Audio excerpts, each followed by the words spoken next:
First one enamel అనే structure అనేది మనకి గ్రేయిష్ వైట్ కానీ వైటిష్ కలర్‌లో ఉంటది. వెరాస్ కమింగ్ టు ద డెంటిన్ అనేది మనకి యెల్లోయిష్ వైట్ ఆర్ యెల్లోయిష్ కలర్‌లో ఉంటదనమాట. మనం తీసుకునే డే టు డే లైఫ్‌లో అసిడిక్ ఫుడ్ కానీ, colouring stains of the food కానీ ఏదన్నా తీసుకునేటప్పుడు ఈ యొక్క మనకి ఎనామిల్ అనేది థిన్‌గా అయిపోయి, మనకి ఈ యొక్క యెల్లో కలర్ అనేది బయటికి కనిపిస్తూ ఉంటది.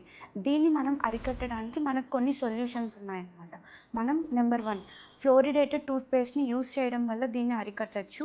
అండ్ నెంబర్ 2 ఏంటి అంటే కలరింగ్ ఆఫ్ ద ఫుడ్ ఏవైనా కలర్ స్టెయిన్డ్ ఫుడ్స్ ఏవన్నా ఉంటే వాటిని మనం అరికట్టాలి. అండ్ థర్డ్ వన్ ఏంటి అంటే మనం ఏదన్నా యాసిడ్ టైప్ ఆఫ్ బేవరేజెస్ ఏవన్నా తీసుకుంటున్నప్పుడు వెంటనే మనం నీళ్ళతో పుక్కరించి ఊసేస్తూ ఉంటే దీన్ని మనం అరికట్టొచ్చనమాట. ఈవెన్ దో మనం ఇవన్నీ ఫాలో అయితున్నా కూడా మనకి యెల్లోయిష్ డిస్కలరేషన్ అనేది పోలేదు అంటే వెంటనే మనం డెంటిస్ట్‌ని విజిట్ చేస్తే అది వాళ్ళ దగ్గర మనకి టీత్ వైటనింగ్ ఆప్షన్స్ అనేవి ఉంటాయి. సో, ఈ ఆప్షన్స్‌ని యూజ్ చేసుకొని మనం ఈ డిస్కలరేషన్ అనేది మనం తగ్గించుకోవచ్చనమాట.